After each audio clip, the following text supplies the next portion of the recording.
আমার লাইফ এরকম দেখি না, আমার এই 50 বছর বয়সে এরকম আমি দেখি না। আমার মনে হয় আমার জীবদ্দশায় এটা প্রথম এরকম ঝাঁকুনি যুক্ত এবং উচ্চ মাত্রায় ভূমিকম্প, চরম মাত্রায় ভয় পেয়েছিলাম। সেই সাথে আমরা আয়োজক হিসেবে খুবই চিন্তিত ছিলাম, যেহেতু এখানে পরিবেশ উপদেষ্টা মহোদয় ছিলেন এবং আমাদের অনেক অতিথিবৃন্দ ছিলেন, এবং সেই জন্য আমরা স্টেজ থেকে নামিয়ে আমরা কিন্তু নিচে আমাদের প্রোগ্রাম করতে, কারণ আপনারা জানেন মানে ভূমিকম্পের পরে কিন্তু আফটার শক হয়। এখন দেশের বিভিন্ন এলাকায় কিন্তু আফটার শকটা দেখা গেছে। এই জন্য আমরা কিন্তু এই স্টেজে যাতে রিস্ক না হয়, এই জন্য আমাদের মাননীয় পরিবেশ উপদেষ্টা সহ সকল গেস্টদেরকে আমরা নিচে নিয়ে আসি এবং এখানে প্রোগ্রামটা করি। আমার মনে হয়েছে যে আসলে মানে এই যে প্রথমে মনে হয়েছে এই জায়গাটা হয়তো বা একটু মনে করো নিচু জায়গা, হয়তো বা সাউন্ডের কারণে কাঁপছে, কিন্তু সেকেন্ড বার যখন ঝাঁকুনিটা দিল তখন মনে হইতেছে না এখন ভূমিকম্প হচ্ছে।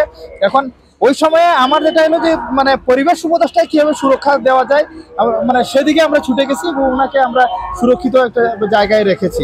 আমি প্রথমে ভিতরে ছিলাম, তাই যখন কাঁপুনি দিছে আমি এত ভয় পাইছিলাম, আমি হঠাৎ করে এখান থেকে দৌড়ে পালিয়ে আসছি। পরে দেখি বাইরে আসে আমার মেয়ে ওখান থেকে কান্নাকাটি করে চলে আসছে। ওই দেখি ওরা সবাই বাচ্চারা খুব ভয় আতঙ্কিত কান্না করতেছে, এই আর কি। না, আমি আগে এরকম ভূমিকম্প আমার প্রথম অনুভব করছি, বড় ঝাঁকুনির আগে এরকম আমি দেখি নাই, এটা আমার প্রথম অভিজ্ঞতা। এরকম ভূমিকম্প আমি উপস্থিত ভাবে দেখিনি। প্রথমে মনে করছি যে রলি যাচ্ছে, সে কারণে মাটি কাঁপতেছে। সেকেন্ডের মধ্যে বুঝে গেলাম যে এটা একটা ভূমিকম্প হচ্ছে এবং বড় ধরনের ভূমিকম্প, কাঁপায় ফালাই দিচ্ছে।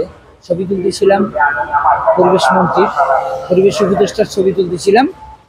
ওই অবস্থায় বুঝতে পারলাম যে বড় ধরনের একটা ভূমিকম্প। আমার লাইফ এরকম দেখি না, আমার এই 50 বছর বয়সে এরকম আমি দেখি না। 5 বছর থেকে এত ভূমিকম্প অনুভব করি না, এটা তো সরাসরি যেটা উপভোগ করছি মনে হয় যে আর 1 সেকেন্ড থাকলে আমরা মাটির নিচে পড়ি। অনুষ্ঠান শুরুর আগে হঠাৎ করে ভূমিকম্প হয়ে গেছে, আমরা তো দাঁড়িয়েছিলাম, কারণ পরে হঠাৎ বই পাইছি, পরে যে দৌড়াদৌড়ি শুরু করলাম, যদি ছাদ ভেঙে পড়ে ওটার জন্য বই পাইছি, আবার মাথাও ঘুরাইছে। মানে আজকে অনেক অপ্রস্তুত ছিলাম যে ঢাকা শহরে যে ভূমিকম্প আগে কখনো অভিজ্ঞতা হয় নাই, পাই নাই, আজকে হঠাৎ করে আর কি। শুরুতে বুঝতে পারিনি, যখন বেশি করে মানে কাঁপুনি হচ্ছিল তখনই মানে তখনই বুঝতে পারলাম যে না, এটা তো মানে সাধারণ কাঁপুনি না, এটা ভূমিকম্প। পরে মানে খুব ভয়ের মধ্যে ছিলাম আর কি, আতঙ্কে ছিলাম। তারপর মানে হঠাৎ করে তখন ওখান থেকে নিচে নেমে চলে আসলাম মঞ্চ থেকে। হ্যাঁ, লোকজন অনেকেই মানে আতঙ্কিত হয়ে মানে সবাই খোলা আকাশের নিচে মানে চলে আসছিল আর কি।